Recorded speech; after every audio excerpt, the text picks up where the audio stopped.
Good morning. Welcome back to the Broadcast Retirement Network. This is BRN Weekly for Saturday, August 3rd, 2024. And it was another great week of shows with great topics and great guests. We kicked off the week with a look at when to stop contributing to a 529 plan. Let's take a look. Yeah, I started it July 2009 at the depths of the global financial crisis. I was working at Credit Suisse at the time, and I was wondering, am I going to be the next one to get let go? And so I said, it's now or never to try something on the side, something new.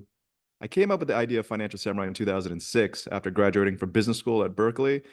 And then once the financial crisis hit, I was like, let's go, let's start. Instead of smoking or drinking, I was like, let's start a site to write out my fears and concerns, so to get through this tough time. And it's been going on ever since. 3 articles a week since July 2009. Well, I would say, given the cost of college is so high right now, most families cannot overfund their 529 plan because I'm not sure most families can figure out and eventually meet that future cost. Right now, for the cheapest public college for 4 years, living expenses, room, board, all that stuff, tuition, it's about $140,000. Okay. Wow. Expensive public college can go about $200,000, right? The UCLA per year is like $48,000. And then for cheaper private colleges, we're talking $240,000 right now, and about $400,000 all in for 4 years. So if you have a baby this year, in 18 years, in the year 2042, the expensive public college will cost about $500,000, and the expensive private college will cost about $950,000. And so given where we are in terms of the median retirement balances of households, it is unlikely to save that amount to pay for all 4 years of college. However, Go ahead. There is a point where you might be able to overfund it. And if you do overfund it, thankfully new laws have passed that says, well, you can roll over about 35,000 of that to a Roth IRA. So that's good. And the other thing you can do is change beneficiaries so that if you have money left over, you can change it to like a grandchild or some other person that you care about. It's the best tool we have right now. And I say that because you contribute after-tax money, but it gets to compound without that tax burden at the end, because you can withdraw that money and pay for all qualified college expenses without paying any capital gains tax. So if you plan to save and invest for college anyway, you might as well utilize the 529 plan vehicle, which can be opened up in basically any type of online brokerage account. They're similar but different. So it's more similar to, I would say, the Roth IRA, because you're contributing after-tax money. With a 401k, you're contributing pre-tax money, and then you pay the capital gains tax afterwards, right? So yeah, there are a whole bunch of 529 plans sponsored by state. You don't have to stick with your own state. And then each state has different laws where it allows for some type of credit. Unfortunately for California, there's no type of credit. But you can do the research and you can choose which plan is best for you. Oh, I think most families don't contribute to a 529 plan and they don't know about the benefits. So we definitely need to educate families more, especially given how expensive college tuition is today and will be in the future. Again, I'm just modeling out 5% increases in college tuition, room and board every year for the next 18 years. And I'm getting to this 500,000 all in for 4 years for public and almost $1 million all in for private. And I don't think families understand how expensive college will be. And I've been fighting back against this crazy rise in college tuition costs for the past 20 years. And it's only gotten worse because of internationalization and the desire for status and connections. It's a super competitive world out there. And so you're seeing a lot of the repercussions of expensive college today, where you have underemployed college graduates or unemployed college graduates. There's a rising percentage of young adults living with their parents, something like 25% now, whereas in the past it was only about 10%. So you are seeing these problems arise because of families not planning ahead enough, not utilizing that 529 plan to save enough for college. Next up, we discussed how gamified investment sites may pose a risk for novice investors. Let's take a look. Yes, sure. So There are three, I guess, I could say the three main categories that online platforms and apps, right, that allow you to trade kind of mix and match, right? There are elements that just make trading and interaction with the platform fun.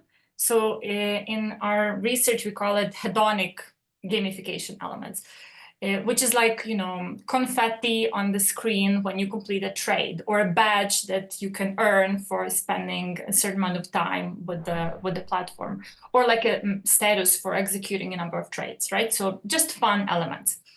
And there is the elements that we call informational, because they carry some information about the price process, about the so for example, price notifications, right? They tell you the price went up or the price went down by this much, right? So they're different from just fun, because they also have some kind of information embedded, and it could potentially help with learning and information processing. And then there are also social elements, like some platforms allow traders to almost like post their trading strategy, right? And for others to like and follow if they want. So there are different types. And now I think the term that is used is a bit more broad than gamification. It's like digital engagement practices, right? DEP. This is, I think, a more broad term, because it goes a little bit beyond it being a game and more really about the digital engagement of traders. Yeah, and no, you're absolutely right. And basically, what we need to be aware here is this kind of, there is delicate balance between, yes, we want to encourage participation in the stock market, in financial markets, right? But we also want to be careful about the influence these practices can have on investment behavior, right? So yes, you want people to, to invest more, to be more aware of the stock market, right? And not view it as a kind of scary task, right? That's on the one hand, but on the other hand, if it's too much fun, if it's affecting how you make your decisions and how you take risks, that is kind of the dangerous slope that you're alluding to, right? So there is a bit of a balance, and I know regulators are paying attention to that balance as well, right? Both kind of in Canada, where I am, and in the US, UK, there's been attention, right, from regulators' side as well to these. Yes. Yeah, no, I agree with you, and it's not surprising, right? I mean, basically, what we find is that it's the people who are more novice, right? The people with less trading experience, with lower financial literacy scores, those who've never taken a course in finance, they are more drawn to these kind of digitally enhanced platforms, right? To these gamified platforms, and this can be potentially dangerous, right? Because what we all also find that there are very different types of mistakes that people make on a plain vanilla platform, because in our study, that's what we've done, right? That we try to compare in a large scale online experiment how people behave on non-gamified, right, versus gamified platform, and whether gamification affects, all these things that we were talking about, their trading decision, their risk taking. And one thing that we find is that there is a big, what we call in economics and finance, selection effect, right? So yes, there is the impact of these practices, and that's about 30% of kind of the overall effect on, like, say, trading volume. But there is also a large kind of clientele effect, right? That people self-select themselves into these platforms, right? Those who preferred gamified platforms were the novice investors. And this is, can be potentially dangerous. And this is where financial literacy comes in, right? That kind of promoting it and working on financial literacy across the board can help, or can make people more resilient towards these influences, these nudges. Well, we're halfway through. When we come back, we take a look at the other half of our best segments for the week. You're going to want to stay tuned right here on BRN Weekly.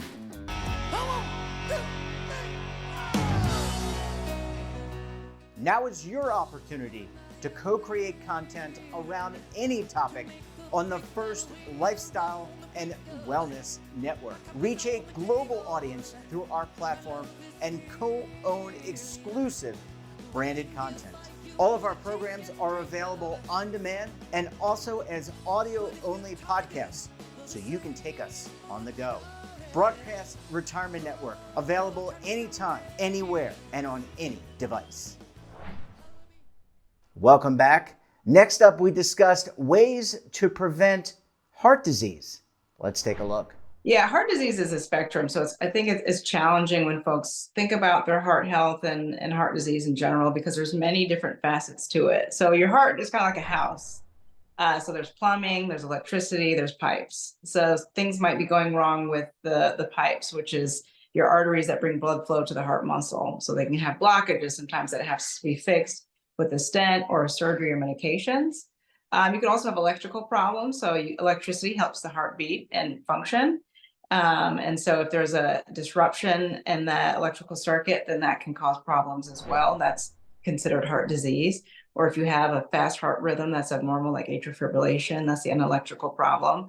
And then pumping, your heart's a pump. So if there's something that goes wrong with the pump, if it gets weaker, that's more in line with heart failure. And so that's that sort of facet of heart disease. So it's a broad spectrum of problems, and there's still more than that. You can have cancers in the heart. You can have many different issues with your heart, but those are kind of the broad categories. Yeah.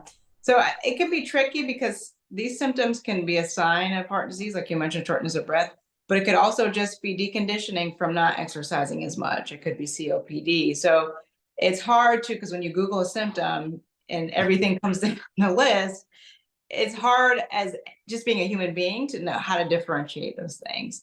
So that's why it's helpful to have a partnership with a primary care physician to kind of work through what might be going on. So thinking about yourself, you want to think about, well, what is my risk for heart disease? So if you're thinking about blockages, if you've had family members who under the age of 60 have had multiple heart attacks, then that might be one indication that there may be a genetic risk. If you have risk factors like diabetes, smoking, those are also signs that you may be at higher risk for heart disease. So if you're having the shortness of breath, it may be more likely that it's related to heart disease if you have those risk factors. So it kind of depends on what we say, sort of someone's pretest probability. What's the likelihood that you actually have an issue? And also age. If you're older, it's more likely that it can be related to heart disease as opposed to if you're, say, in your 30s. Yeah, so cardiovascular disease overall is the #1 killer, and cancer is, certainly a close second. So it's extraordinarily prevalent, and as I mentioned, a lot of that risk just comes with aging, and so unfortunately, that's not something that we can necessarily prevent. We're all going to age. Our vessels are going to get more plaque. They're going to get hardened, and we're going to be at risk for heart attack and stroke, just as just as a process of aging. But so when folks say, oh, my grandparent had a heart attack, so it runs through my family, well, it's just common in general. So that's not necessarily a genetic predisposition. But if somebody was younger, under the age of 50, then there may be some genetic factors there. Yeah, so food is really, I would think of it as a medicine. So, the American Heart Association is really trying to push the initiative of food as medicine. So food is extraordinarily important in terms of what you put in your body. So if you're eating a lot of high cholesterol, that can increase your cholesterol burden, your burden of plaque, and your risk of heart disease and heart attack and stroke. If you're eating a lot of calories that are unhealthy, then you're going to have risk of obesity. Obesity has a lot of associations with sleep apnea, atrial fibrillation, heart failure. So what you're putting in your body is extraordinarily important in terms of how you can try to reduce your risk of cardiovascular disease. So, keeping your weight down and really being cognizant and intentional about what you are putting in your body is important in terms of being able to try to prevent heart disease. So, medications are helpful, but they only have kind of a marginal benefit. What really helps the most is really your diet and your physical activity. That's where you're going to get the biggest bang for your buck, is what you're consuming and your activity during the week. And finally, gray divorces. They're on the rise. Let's take a look. I think the concept is sort of a cheeky definition for people in their 50s get divorced, in older stages of life. Kids are grown out of the house. They're left just the two of them, and perhaps decide, we don't really have much in common now that the kids are on. I think that's part of it. I think that, yes, we are living longer. And as we were just sort of talking offline, age is just a number. And so, 50 is perhaps the new 30. And if you're feeling young and healthy, it's an opportunity to say, hey, perhaps we aren't so compatible. We both have a lot of life left to live. And why do it in a way that isn't fulfilling both of us? So let's find a way to disentangle and move on with our many years to come. Perhaps I think another view of that is it's not so taboo. Back when I was growing up and my parents' generation, it was taboo.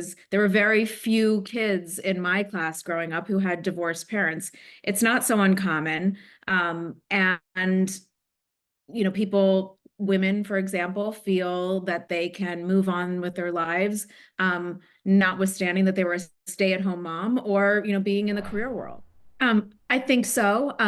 My background is as a divorce lawyer. So you're asking me to veer off into my views of marriage, but I think it is really important to look beyond just the here and now. And is this working now? Look at their families, look at their views on finances, look at their views on, raising children and how they were raised. It's all very indicative of the way they might conduct their lives going forward. And does that match your own set of values? So it seems so simple, but when you're caught in the moment, perhaps not so simple. And that wraps up this episode of BRN Weekly. Have a topic of interest, someone you think we should talk to? Drop us a line. And don't forget, for all the latest curated news and lifestyle, wellness, finance, tech, so much more all in one place, check out today's edition of our daily newsletter, The Morning Pulse. Want to search our archives, check out our latest content? Then visit our website. We're back again tomorrow for BRN Sunday. We'll be taking a tour around Capitol Hill and then taking a look at markets and the economy. You're not going to want to miss it. So until then, I'm Jeff Snyder. Stay safe, keep on saving, and don't forget, roll with the changes.